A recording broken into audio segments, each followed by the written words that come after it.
Yeah, yeah, yeah.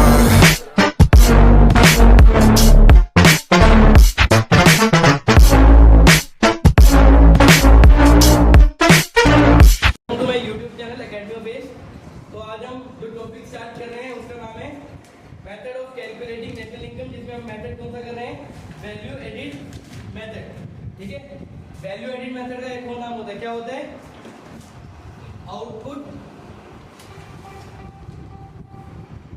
Output method.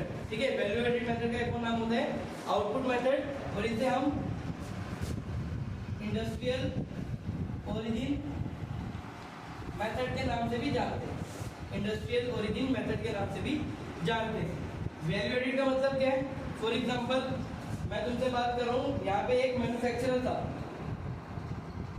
Manufacturer सामान किसे बेचता है, किसे बेचता है, मैन्युफैक्चरर होलसेलर को। ठीक है, फिर होलसेलर बेचता है रिटेलर को, और एंड पे किसके पास पहुंचता है, ये कस्टमर या कंज्यूमर के पास। ठीक है, कस्टमर या कंज्यूमर के पास। फॉर एग्जांपल मैन्युफैक्चरर ने 600 रुपए का कोई सामान बनाया, कितने का बेचा, आगे 800 रुपए का बेचा। ठीक है, ये फिर होलसेलर आगे कितने का बेचेगा, रिटेलर को कितने का बेचेगा, कितने का भी बेचेगा, 1000 रुपए का बेचा, और रिटेलर ने आगे बेचा 1200 रुपए का। तो इन सब ने कहीं ना कहीं वैल्यू ऐड करी है। इसने कितने की वैल्यू ऐड करी है, 200 की। इसने कितने की करी है, 200 की, और इसने कितने की करी है, 200 की। तो हमारा क्या वैल्यू एडिड मेथड का मतलब क्या हुआ, जितने की भी वैल्यू हर स्टेप में ऐड हुई है उन सबको हम प्लस कर देंगे, और क्या बन जाएगा हमारा वैल्यू एडिड मेथड। ठीक है, वैल्यू एडिड मेथड। इसको हम और तरीके से भी निकाल सकते हैं। अगर मैं इसकी बात करूं होलसेलर की, ये मैन्युफैक्चरर के लिए सेलिंग प्राइस कितना है, 800।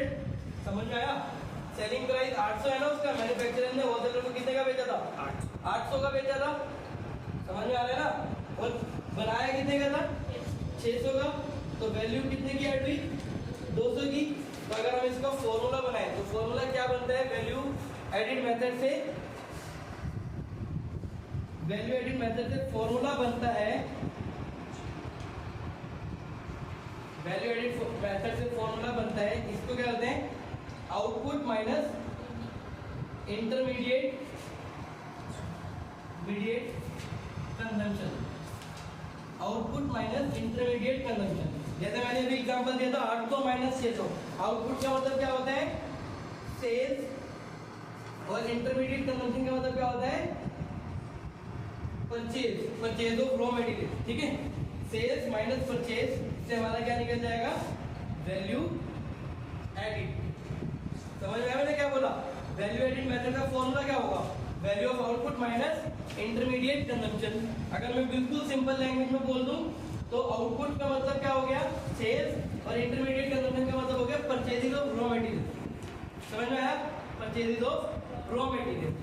लेकिन ये आउटपुट का मतलब सेल्स तब तक रहेगा जब तक हम ये एज्यूम करके चल रहे हैं जितना बनाया उतना बेच दिया, तब ये आ जाएगा हमारा सेल्स। अगर हमारा जितना बनाया उतना नहीं बिका तो हमारे फॉर्मूले में चेंज हो जाएगा, और फॉर्मूला हो जाएगा sales plus change in stock. इसका मतलब भी चेंज होता है, मैंने चेंज सिर्फ समझाने के लिए लिखा है।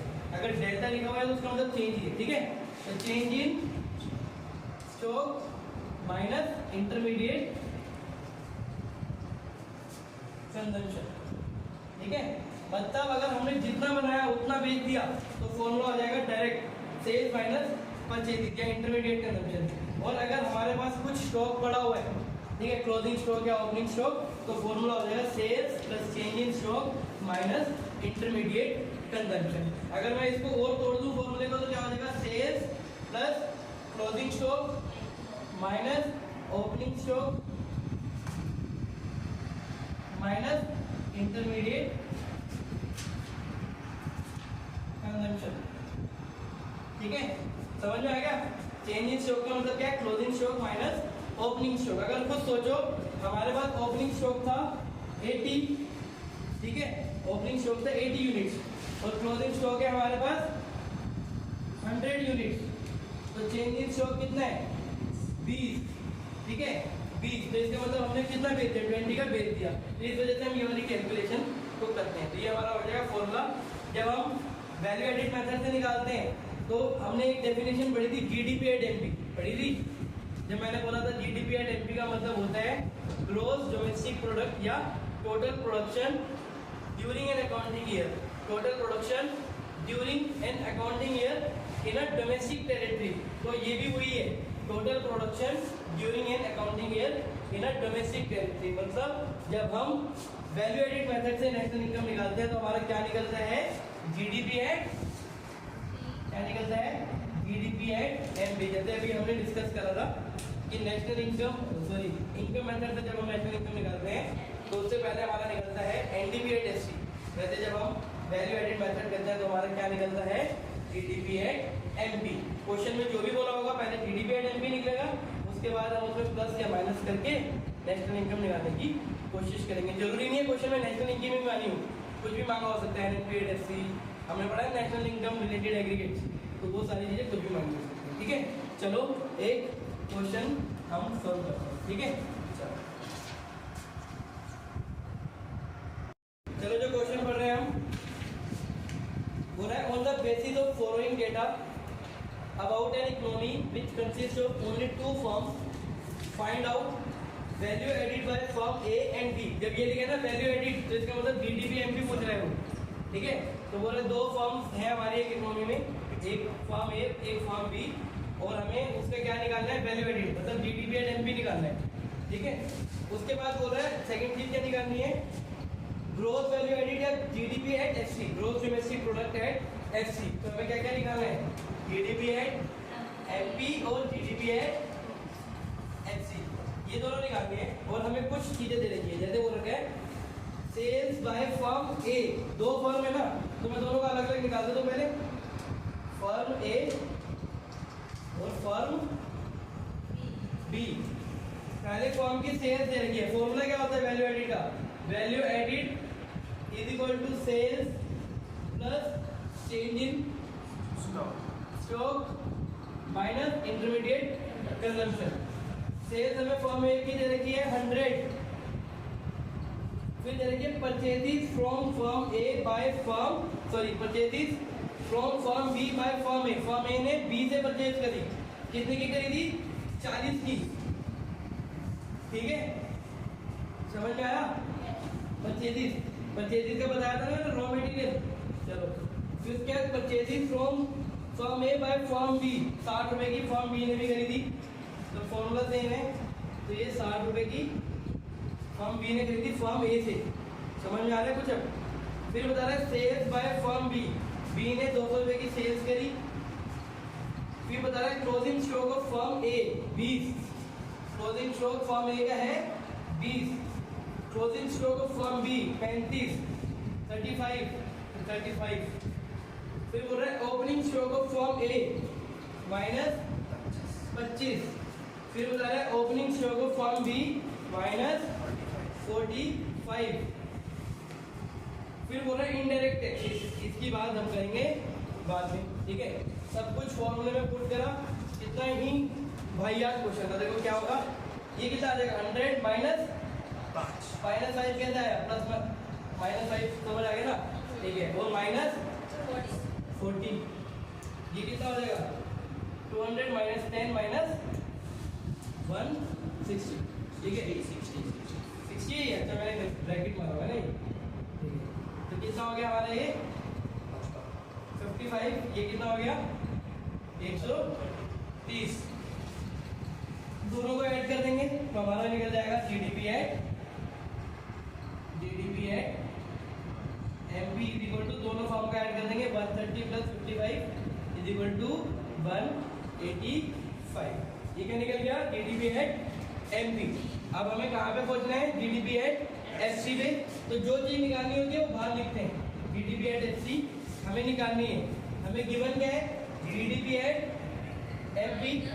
ठीक है, एमपी से एफसी पे जाने के लिए हम माइनस करेंगे net indirect taxes.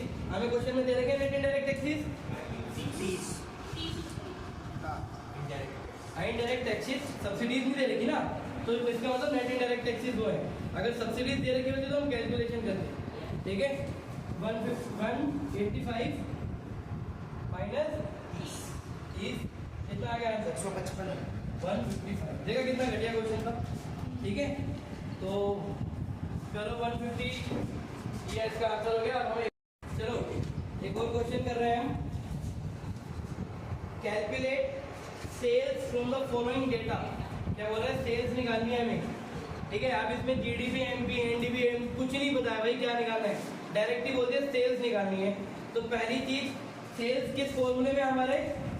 GDP at MP वाले फॉर्मूले का है sales plus change in stock minus intermediate consumption. ये तो हमें सबको पता है ना। इसका मतलब ये वाला फॉर्मूला यूज हो रहा है, ठीक है। फिर हमें बोल रखे हैं क्वेश्चन में net value edit eight factor cost, मतलब हमें एनडीपी एट एससी दे रखा है कितना? 300। हमें दे रखी है इंटरमीडिएट कंजम्पशन, हम यहाँ पे लिख देंगे कितनी दे रखी है? 200। फिर हमें इनडायरेक्ट टैक्सेस दे रखे हैं, इसको हम देखते हैं क्या करना है। डेप्रिसिएशन दे रखा है, इसको देखते हैं। और चेंज इन स्टॉक दे रखा है -50, तो ये हो जाएगा -50। हमें सेल्स निकालनी है और जीडीपी एट एमपी भी हमें गिवन नहीं है, ठीक है। तो मैंने तो पहले तुम्हें हिंट दे दिया, एनडीपी एट एससी दे रखा है, पहले ही समझा दिया। लेकिन अगर ऐसा क्वेश्चन फंसता है तो मतलब दो चीजें तो ऐसा हो ही नहीं सकता कि मिसिंग है ना। एक इक्वेशन में दो चीजें मिसिंग है तो हम नहीं निकाल सकते क्वेश्चन, इसलिए उन्होंने हमें हिंट दे रखा है एनडीपी एट एससी, ठीक है। एनडीपी एट एससी दे रखा है और हम क्या निकालेंगे यहाँ से? इसका मतलब ये निकल जाएगा और हम करेंगे जीडीपी एट एमपी निकालना है हमें। जीडीपी एट एमपी हमें दे रखा है एनडीपी एट एफसी। एन से जी पे जाने के लिए क्या करेंगे? डेप्रिसिएशन प्लस, और एफसी से एमपी पे जाने के लिए करेंगे प्लस एनआईडी। ये दोनों क्वेश्चन तुम्हारे क्वेश्चन में दोनों में दे रखी चीजें। बताओ 300 में हम प्लस कर देंगे डेप्रिसिएशन दे रखा है 30 और एनआईडी कितना दे रखा है? 20। तो ये आ गया 350। ये हमारा निकल गया 350। ये माइनस वाला इधर आ गया, हो गया +50। ये 200 भी इधर आ गया, हो गया +50 इक्वल टू सेल्स कितनी आ गई? 600, ठीक है। तो मतलब सेल्स घुमा के निकालनी थी, क्वेश्चन में था कुछ भी, ठीक है। तो ये हो गया हमारे क्वेश्चन इसका, ठीक है। चलो आज के लिए इतने ही रखते हैं। अगर आप सभी को मेरा ये लेक्चर पसंद आया हो तो मेरे चैनल को सब्सक्राइब करें, वीडियोस को लाइक करें और ज़्यादा से ज़्यादा लोगों को शेयर करें। Thank you so much.